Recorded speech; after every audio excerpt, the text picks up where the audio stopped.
Welcome to another In Wheel Time podcast, a 30-minute mini version of the In Wheel Time car show that airs live every Saturday morning, 8 to 11 a.m. Central. We're not. And welcome to the In Wheel Time car talk show. Just ahead from Conroe, Texas, if we can get the Zoom to work this morning, the Woodlands High School Auto Enthusiasts Club, coffee and cars. Plus, we'll have an in-depth review of the 2024 Genesis GV60 Performance model. And I would like to welcome you to the In Wheel Time Car Talk Show.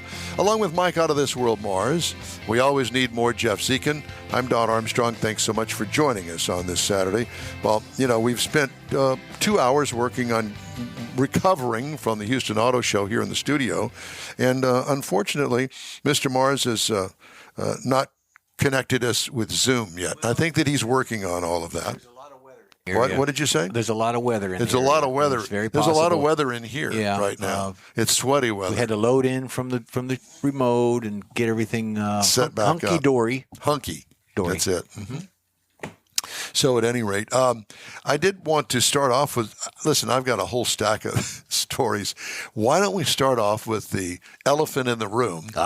Tesla is recalling 2.2 million vehicles, or nearly all of its electric vehicles in the United States, due to incorrect, are you standing by? Mm-hmm. Incorrect font sizes on warning lights. Are you kidding me? It scares the heck out of me. According to the National Highway Traffic Safety Administration, it increases the risk of a crash. Really? Can't read it. This is more than 2.03 million vehicles Tesla recalled in the U.S. 2 months back, its biggest ever such move at the time to install new safeguards in its autopilot advanced driver assistance system.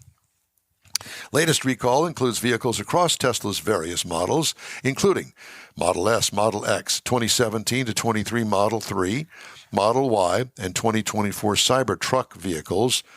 According to NHTSA. Have you seen a Cybertruck yet? I have. As a matter of fact, this past week. I saw one. They can hear us. I'm sorry. You're going to have. This is a show you that. Want me to actually act like I know what I'm doing? Yeah. You have to show your underpants here. What is it? What are you trying to say? I'm saying they can hear us now, and so. But we can't hear them. Well, I can't tell. Well, I have them potted up over here, so they should be there, but I can't hear a thing. Okay.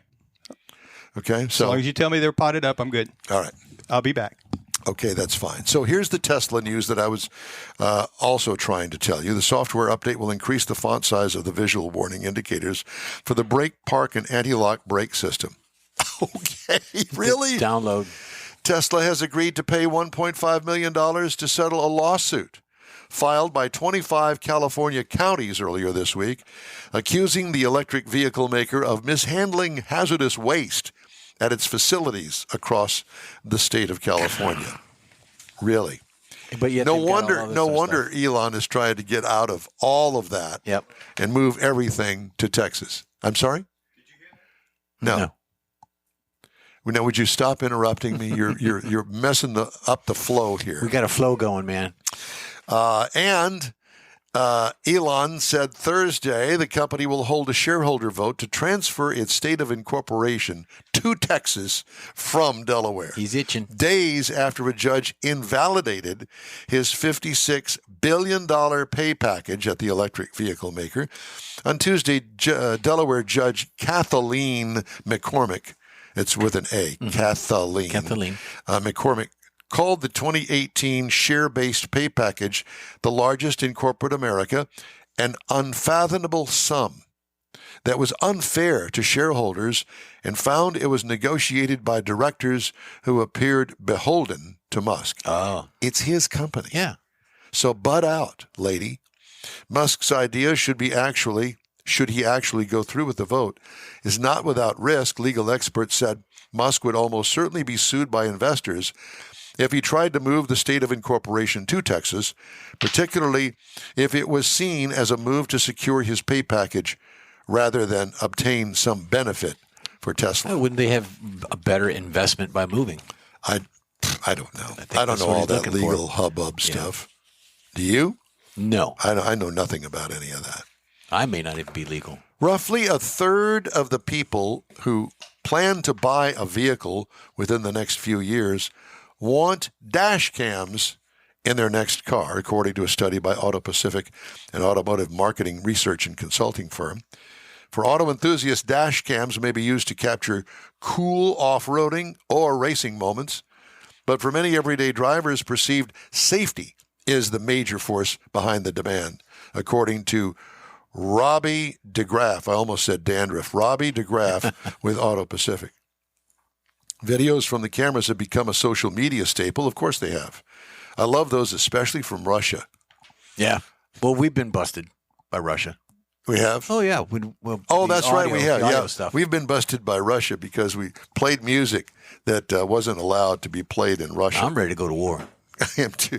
Dashcam Lessons is a YouTube channel with upwards of 700,000 subscribers and more than 1,000 videos of crashes, road rage, bad drivers, and more perils on the road and beyond. One popular video, Best of Brake Check Gone Wrong, and Instant Karma 2019 has 31 million views. While insurers typically don't offer discounts for drivers using dash cams, providing evidence of fault in a crash through dash cams could help keep rates lower for those not responsible, according to the insurer. Okay. I'm done with all that. Okay. How are you doing over there, Mr. Mars? You need to put your headset on because we can't hear you without. That I'm talking to you. I don't have you on. I can talk to him. Mars, I have you turned on, but I can't hear you. That's because I was trying to be nice and turn myself off. Because sometimes I turn myself on, and I don't want to hear that. That's another story for another day. So, Andrew, Mr. Rogers, and his team is here, and I can talk to him here, but we can't talk to him there. Huh? Imagine that. Well, I really don't have any answer for you because I don't know. I don't know why you can't. Can you unpot him and maybe pot him back up if we got a bad connection or something? Do we have to do this on the air? Mm-hmm. Well, I mean, you ask. I did. So there it is. I don't have anything there. So that's going to really screw the pooch this morning because we have a whole lineup of guests and we can't get them on the air. We can hear you. Oh my God! I heard you just Hello. then. Huh? What? We can hear you guys now. What happened? I don't know. We saw it said that you guys were connecting to the audio, and so that's. I know what it is. It's the ON-OFF switch. OFF switch. Did you mess with something over there, Mars? He doesn't know. He has no clue. We've set this whole thing up, and we spent 2 hours in here this morning unpacking from the auto show from last week. And the only thing that we didn't do was check this out before we went on the air. So our apologies. Well, we didn't do anything with it. So anyway. Well, somebody did something, and it's his computer. He did it. So just blame it on him. Yes. Good morning, fellas. Yeah, so let's move on. Andrew Rogers, and there's a couple of other people there, too. Yeah, these are a couple other officers from the Auto Club, the Woodlands High School. We got Clay Paez right here. Clay, CLAY. Yes, sir. And who else? CJ. CJ and Clay. Okay. And, Andrew, so tell me about, first of all, the Woodlands High School Auto Enthusiasts Club. So we're a student interest club, not a class or anything at the school, but we meet after schools in my class or after school in my classroom and kind of hang out and share love of cars. We'll, sometimes we'll play little games and stuff. Sometimes these guys will present little lessons, on like how internal combustion works or like what different engine layouts in cars, kind of what that means for performance or whatever. And then occasionally we'll host cars and coffee events, sometimes at our school, all for the community. And then sometimes we'll host some big events for the whole area at the football stadium at our district. Are you the auto teacher there? No, I'm not. We don't have an auto teacher at the school. The district utilizes Conroe High School for the like auto shop and auto body classes.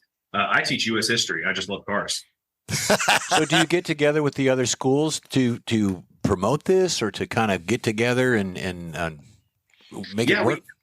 We do. So we're at the Woodlands High School, but we've got connections at Grand Oaks High School, at Oak Ridge, at College Park, and at Conroe High School, and in Caney Creek as well. All the other high schools in the district come out and kind of help us out when the big meets and stuff. But we have students and friends and family and just community members from all over that come out to our events. What is the running theme of the car makes that permeate high school students these days? What's the car of choice? I feel like that's a question for y'all to answer. I think I can answer that. I know. We have a pretty diverse lineup of cars, but in our club, I'd say there's a lot of Subaru guys, Miata guys. I myself am one of them. We have some truck people. Definitely I'd say probably dominated by like the imports and like the Euro cars probably. Here. See, I would like to think that it would probably go by whatever high school you are, and I would think that the Woodlands High School would have a big collection of BMW guys. Yeah, as I was thinking. Busted.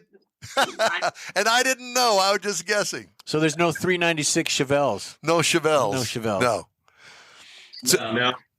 We've got one of my coworkers, one of the staff members here at the school, she dailies a 68 GTO with a 455. Yeah. See, that's more of our kind of stuff. However, I certainly have an appreciation for imports, Subaru, Miata, and all the trucks, of course. I mean, I got all of that. And I will tell you that we had our own collection of that sort of stuff back in our day. Yep. It was just different, mainly American-made cars. Yep.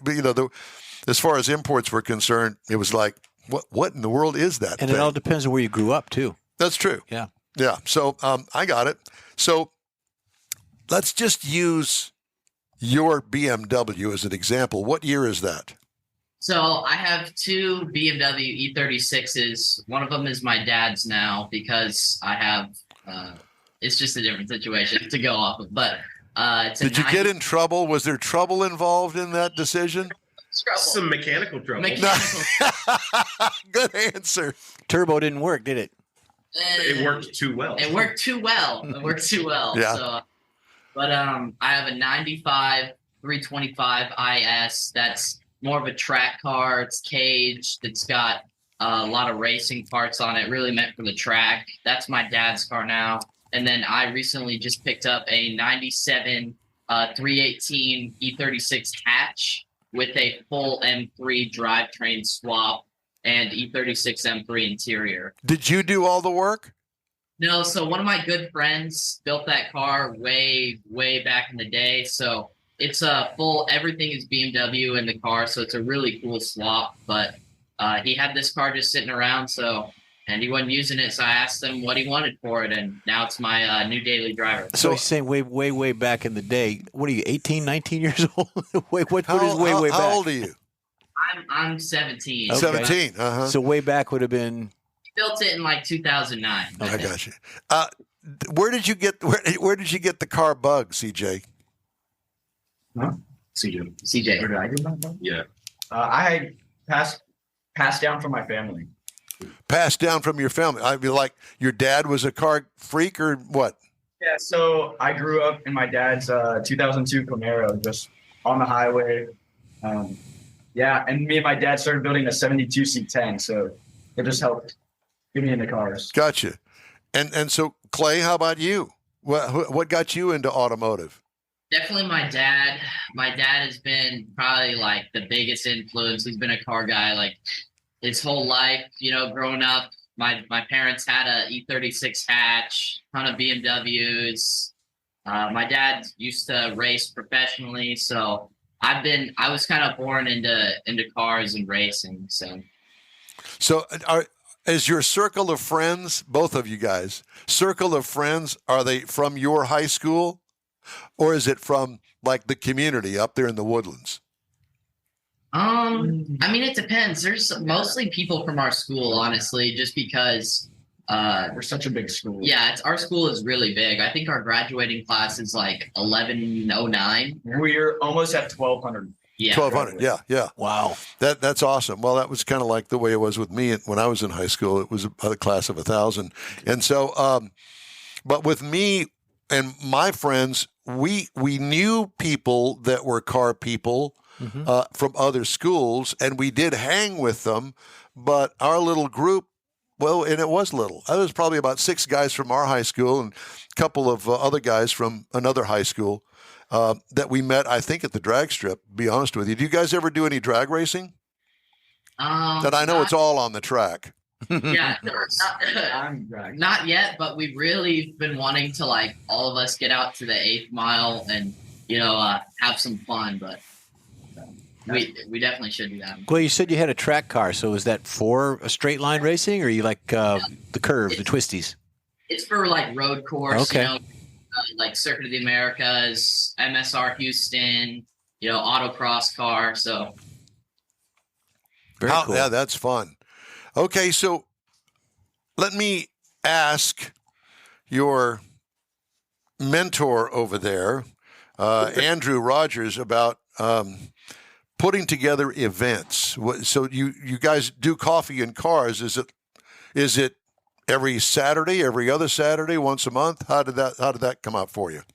So we really do try to make it as regular as possible, but because like we were saying earlier, because just the size of the school, there's frequently some extracurricular going on. There's SAT testing one morning, or there's band kids having extra practice, or cross country's running around, or there's always something going on. So sometimes it's hard for us to kind of plan a regular thing. So I can't say that we do it. So it's the first Saturday of every month or whatever. So it doesn't work out like that. Typically we do one about every 2 months because that's kind of what works out for us. We've got plenty of time and stuff. But as far as the actual planning of the event, these guys make my job really easy. I make sure that we've got the parking lot open on a particular morning.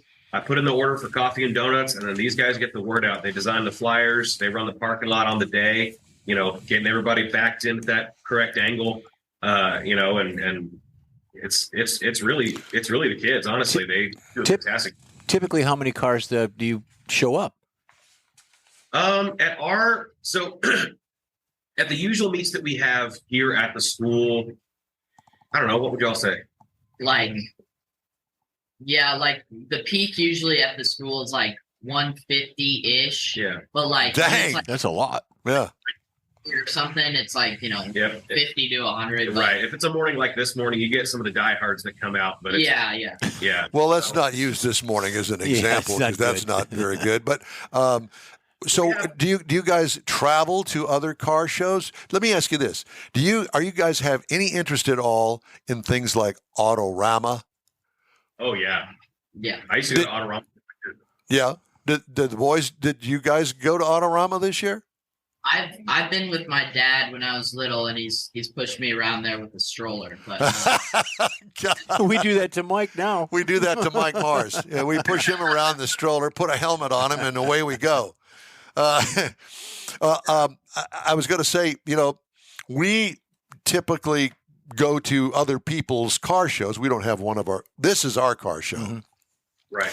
But like for instance, tomorrow the weather's supposed to be nice, and I'm thinking about going out there and washing my car and taking it over to a thing called Chrome and Coffee, and it's at the Avalon Diner out here near Sugarland, between Sugarland and Missouri City, and so that would be a real road trip for you guys. It'd take you an hour to get down here. Do you guys do that sort of thing? We do occasionally. Sometimes it's less of like a club trip and just like hey, some of us are going to this show. Yeah. I like, because we're on the north side. So like one of the ones that I like to go to a lot is the Cypress Cars and Coffee. It's usually, it's got a good crowd. It's got a real nice spread of some JDM cars, some exotics, and some muscle cars and stuff. But there's a handful of meets that are up and around this area too. Yeah, I know a lot of times our shows are usually like early-ish. So sometimes when was that?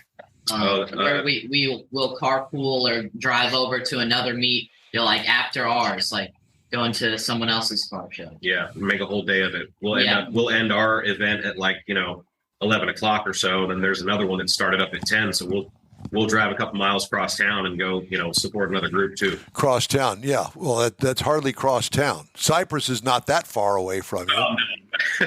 Yeah. Now, if you came down here to one of these shows, then it would be a cross. But that's kind of the fun part of it is the road trip, yeah. And everybody getting on, in a big line. Matter of fact, we're going to be on the Hot Rod Tour of Texas. Yes. And that starts in Victoria, so we go down there on Thursday evening, and then the actual tour itself starts on Friday morning. And then we travel all day, and we wind up there at New Braunfels. And then from New Braunfels, we go to Fredericksburg. And it's a real honest-to-goodness road trip with a bunch of mainly old people. But old cars, yeah, you should say. And that, too. But we do manage to, act like children, younger than you many times, as you can well imagine. So there's that. And later on in the show, we're going to have the folks for Hot Rod Tour Texas on. So stay tuned, and you might want to join in. Yeah. That'd be great. Yeah. So, all you got to do is just open that wallet and buy a ticket and get on the Hot Rod Tour with us. Yeah, that'd be cool. We fit right in with the E36. Yeah. Actually, you'd be surprised. There are some late model cars in there, or later model cars, other than just classic hot rods. There are a lot of. You guys would really appreciate it, I think. We'd love to take guys like yourself on the tour with us, just to get your reaction, because we don't have a lot of young guys or gals that go with us. It's mainly, older adults. Yeah, and it's a lot of networking. Immerse yourself into the car club scene. Like my wife and I are going to be joining up the tour, and she's got a 2024 F Sport Lexus. So, that's her hot rod. That's her hot rod. But Jeff drives a Cadillac. A Cadillac SRX. Yeah. So, I thought, hey, Jeff, we could put some wide whites on it. Tub it out, and we could get on the tour with that. Some chrome spokes. Some chrome spokes. I've got them on order. Yeah, on order. Okay, so when is your next event? We have an event coming up on the 17th, February 17th. Yeah, if you want to, I don't know if you can see our flyer here. Oh, very good. Hey, shoot us an email with that flyer, will you? Absolutely. So where is it going to be? It'll be up here at the Woodlands High School, 6101 Research Forest Drive in the Woodlands, 8 to 11. Roll in for show cars. It's going to be about 7:30 or so. We'll have the lot set up for them. Come and go, typical cars and coffee. It's very chilled out. And then we provide coffee and donuts, first come, first serve, for anybody who wants to come out to that. It's a great time. We, like I said, the kids set it up. They do a fantastic job, and try to spread the word throughout the community to kind of get our name out there and stuff. And then we actually just set a date for our huge district-wide event for this semester, which will be April 20th, Saturday, April 20th. We had at our last one in October. How many cars did we have in the last one? The district? Yeah. Oh, it's 300. Wow. Something between 250 and 300 cars. At our we held that one at the Wood Forest Bank football stadium in the Woodlands, and it was phenomenal. That's the one right off of 45, isn't it? Yeah. How fun! We would love to come up there and check it out, but we it's a little bit more difficult for us doing a car show every Saturday morning from 8 to 11. So sometimes every once in a while we'll have a Sunday show that we go to. I mean, I want to see the kids' cars. That's what I want to see. Well, if you guys are able to make it out ever, let us know. These kids have some awesome cars. They've got some really eclectic tastes, which is really cool. So I'm thinking maybe we could do a spaghetti dinner kind of thing. Yeah. Just saying. I just thought of that for some reason. Yeah. So we could raise some money for band camp this summer. I'm in. The car camp. Let's all go to car camp. So do you bring a U.S. history lesson with you to these events? Typically not to the events, although whenever possible, I do work car stuff into my U.S. history stuff. Yeah, we just finished my unit on the 1950s, and so I spent a good amount of time talking about Ford's lifeguard design and the classic commercial with the woman who's talking about two fine Fords, and different stylings and things. And Don Armstrong. There you go. You talk about Don. It's a lot of fun. The kids get a kick out of it. Well, it sounds like a lot of fun, and it's great talking to you guys. Sorry about the delay this morning, because I was really looking forward to, right off the top of the hour, talking to the high school gang up there. And it's great to talk to you guys. And Clay and CJ, thank you very much. You bet. And Andrew, it's great to talk to you as well. And let's stay in touch. Yeah, you guys have a special event anytime. Call us, and we'll get you on the air and talk about it. Excellent. Yeah, we'll be in touch. Like I said, our this event will be February 17th, and we've got our big banger on April 20th. Very good. All right. Well, again, great to talk to you. Thanks so much for joining us. Thanks for having us. You bet. Thank you, guys. All right. Cool. Well, that was fun, huh? Yeah. Well, Mr. Mars, we just gabbed ourselves right into a commercial break. Oh, let me get this out. So man. you thought that you were going to have a review of the 2024 Genesis GV60 I prepped them. performance? Yeah. And, well, that's just not going to happen, okay? That's fine. But we're going to too for later. We get to it. Yeah, Absolutely. I will reschedule that for a better time. So we still don't have any clue what happened at the beginning of the. I think it's weather. Really. That's what it is. And we'll get your review about 1:00 this afternoon. Yeah. Very good. All right. I'd like to remind everybody that this program is available 24/7 on iHeartRadio. Just look for In Wheel Time Car Talk. We also video stream on Facebook, YouTube, Twitch, and InWheelTime.com. And you can get your 30-minute podcast from your favorite podcast provider all throughout the week. The In Wheel Time Car Talk Show continues right after this quick break. The original group of Loopy Tortilla Restaurants will have you telling your family and friends just what the original recipes mean when it comes to the best fajitas in Southeast Texas. Founder Stan Holt invites you to visit the original Loopy Tortilla near I-10 and Highway 6. Here's the original house that inspired the design of all the rest, and the original charm that helped make Loopy Tortilla the go-to destination for Houston Tex-Mex. Speaking of original, nothing can compete with the original lime pepper marinade that everyone will agree makes Loopy Tortilla award-winning beef fajitas the best anywhere. Loopy Tortilla Katy is another location that gives you the same quality and service Houstonians have come to expect at Loopy's. It's located just off I-10 of the Grand Parkway at Kingsland Boulevard in Katy. Find yourself in Aggie Land? Head to the Loopy Tortilla in College Station, located just around the corner from Kyle Field. It's a great place to enjoy those famous frozen margaritas before or after the game. Headed east to Louisiana? Stop in at the Loopy Tortilla in Beaumont. It too's on I-10. You can't miss it. The original group of Loopy Tortilla restaurants invites you in for the best Tex-Mex anywhere. You own a car you love. Well, why not let Gulf Coast Auto Shield protect it? Houstonian John Gray invites you to his state-of-the-art facility to introduce you to his specialist team of auto enthusiasts. We promise you'll be impressed. Whether you're looking to massage your original paint to a like-new appearance, apply a ceramic coating, install a paint protection film, nano-ceramic window tint, or new windshield protection called ExoShield, Gulf Coast Auto Shield is where Houston's car people go. Curbed your wheels? Instead of buying new, why not have them repaired? How about a professionally installed radar detector? Gulf Coast Auto Shield does that too. Get a peek inside the shop and look at the services offered by getting online and heading to gcautoshield.com. Better yet, stop by their facility at 11275 South Sam Houston Tollway, just south of the Southwest Freeway, and get a personal tour. Gulf Coast Auto Shield is your place to go for all things exterior. Call them today, 832-930-5655 or gcautoshield.com. Want to feel good about something special you did for someone special? In Wheel Time and the original Loopy Tortilla group of Tex-Mex restaurants have joined together to help a very worthy cause, God's Garage, a Christian-based 501c3 charity. We know there are lots of places and organizations out there where you can donate a car, truck, or SUV, but we're asking you, our car enthusiast family, to consider donating to God's Garage.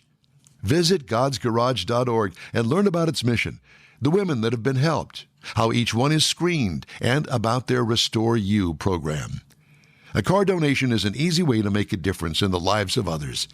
God's Garage needs good operating vehicles, but will take all types in working and non-working condition. Make your heart and soul feel good by donating your gently used vehicle and help support single mothers, widows, and wives of deployed military at godsgarage.org.